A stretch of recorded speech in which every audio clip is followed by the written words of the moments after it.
All right, we're on. All right, what's happening, folks? It's your boy Naptown coming back at you once again, and I'm here with my boy LynchieBoiBoxing. If y'all ain't heard of him yet, go on and go subscribe. We're here to talk about David Haye versus Vladimir Klitschko, and he's going to give his reasons why Haye's going to win, and I'm going to debunk that. So I'll turn it over to you, boss man. Yeah. Klitschko's coming in as the big dog. Haye is clearly coming in as the.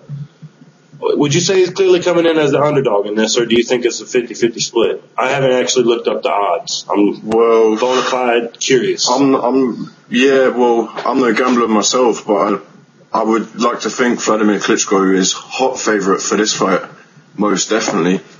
I think David Haye has been an underdog for most of his career, to be fair. The Nikolai Valuev fight, for instance, he got completely written off before that fight, and he proved all the critics and the haters wrong. So I don't think that would bother David Haye too much, and I think that would tie in also with the fact that he's well-travelled, David Haye. When he was undisputed cruiserweight champion, he fought Mormek in France.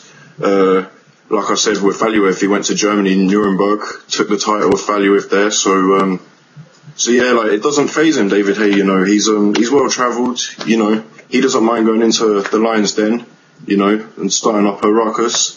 And right. Absolutely, he's underdog in this fight, no doubt. All right. And since I'm not going to have any argument about whether or not that's going to affect him mentally, I don't think it will. I've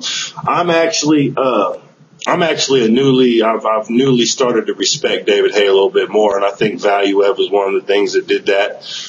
Before that, I wasn't really calling for Haye Klitschko. Now I'm excited it's happening. I still don't think he's going to win, like we're going to get into that, but the fight itself, I'm excited for. I can't remember in the past 10 years, has there been, or maybe not 10, maybe at least 5. I don't think there's been a bigger heavyweight match. Absolutely. I mean, you probably have to go back to the Lennox Lewis days. The Lewis Holyfields. I was tempted to say Lewis Tyson, but that fight wasn't particularly, I think Tyson was really a good one. I think most people Tyson was washed up going into that. But like you said, Naptown, absolutely. We've had to wait a long time, for a decent heavyweight fight, and thank fuck we've got one. No shit. And one common trend that I have noticed, and I'm sure you have, and many of the other hardcore boxing fans, is when a Klitschko gets beat, the other Klitschko steps in and whoops that guy's ass, man. So I'm saying when David Haye does beat Vladimir, Haye better not think about retiring yet, because he'll be getting a phone call, I'd say Fatali will be in his face straight after the fight going, let's have it. If he dies, he dies. Hey, man, he's got that older brother mentality. You better not fuck with my little brother. I know how that goes. I know I heard him talking on Hatman's when he showed the conference about it possibly being his last fight. Doesn't he say that kind of shit a lot though? I mean, like, this could be my last fight, but I'm not expecting it to be. Well, he's publicised it to the max over in the UK. He's even set a date. He says he's going to retire on his 31st birthday, which happens to be this October. So I'm thinking almost certainly he can have another 2 fights, including Vladimir, and it has to be Fatali, really. Why not go out with a bang, fight the 2 Klitschkos, obviously assuming that Haye deals with Vladimir, because Vladimir could just put him in hospital, and he'll retire him, effectively himself. Okay. But he says October, Naptown, and he's said it a few times. We're not too sure if he's just playing the public, or if he's just if it's just some sort of side story with David. But that's what the man says. October. All right. Well, let's get into this shit then. First of all, let me say one thing, as we're both, I think, new to this Uvu thing. For me, looking at this fight, and me in my head, I have Vladimir as a favorite. Obviously, you have Haye as a favorite because, you know, you're rooting for him and you think he's going to win. Do you think Haye's chances decrease as the fight goes on? Do you think he needs to do something early? Or do you think he's going to take this to the decision and want it to go there? I don't think so. Yeah. I think the longer this fight goes on, the more it plays into Vlad's hands. Yeah. This fight can go either one or two ways. David Haye early knockout or a Vladimir decision, but I'm not ruling out the fact that Vladimir can knock out Haye, because he can. The way I see the fight going, I can see David Haye keeping it at long range. And when I say that, I mean he's going to stay way out of Vladimir's 85-inch reach. Is it 85 inches? It's up there. Something ridiculous. Yeah. Because let's not forget, Naptown, that David Haye's made a career of making, like, you know, tall guys, you know, with like big reaches, you know, look silly. I mean, David Haye is the master of he's a long shooter, you know. He's a complete outside fighter, and I can see, you know, him baiting Vladimir into overextending.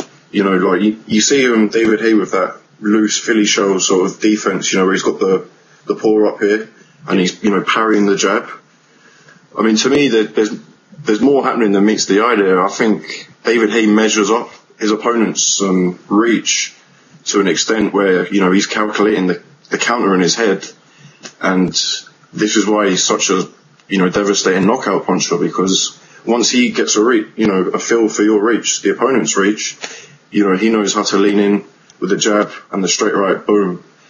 And another thing that a lot of people on here, I've been reading articles saying, you know, there's only one question that needs to be asked for this fight. Can David Haye stay clear of the Vladimir jab? Which I don't agree with at all. I think this is the story of the straight right. You know, you've got Vladimir and David Haye. I don't know anyone that throws a more devastating straight right in the sport today. You know, because let's face it now, the straight right is David and Vladimir's power punch. So I'm saying, you know, forget about the jab. It's whoever lands that straight right first, and I think David will land it first. All right. So let me get this straight about the judging distance and stuff. Just to compare him to another boxer, you kind of think of him in the same light as, say, maybe Martinez, who may not be as tall as his opponents, but still fights from the outside and judges the distance very quickly to get that straight right hand off. I think it's safe to assume. I mean, is that how? That's what I'm saying. I'm asking. Is that a good comparison? Would you say that kind of? I mean, they're not the same. I'm not going to say that, but in particular with the distance judging and staying on the outside, even though you may not be the taller guy, that's kind of what Martinez does too. And so that's kind of how I was seeing what you were saying. That's all. Yeah, absolutely. Yeah. Okay. I'll agree with that.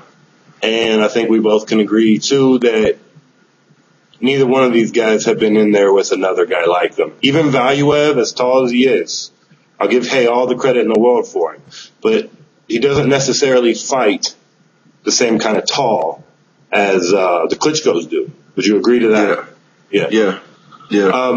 I think I might disagree with the jab. I think if Vladimir gets that jab going early, it's going to be up to Haye to get past it, because that's a menacing jab. That's a pure controlling jab. I mean, that's not a knockout jab. It's not what you would call a power jab, in my opinion, but it's a jab that keeps people at bay a lot.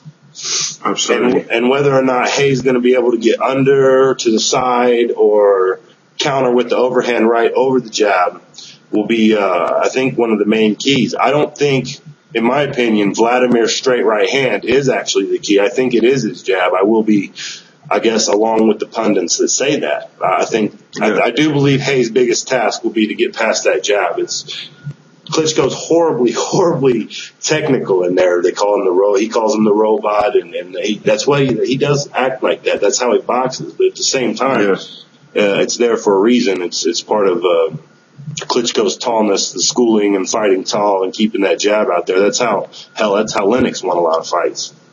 Fighting tall, throwing that jab out there. Yeah. I'm not going to debate.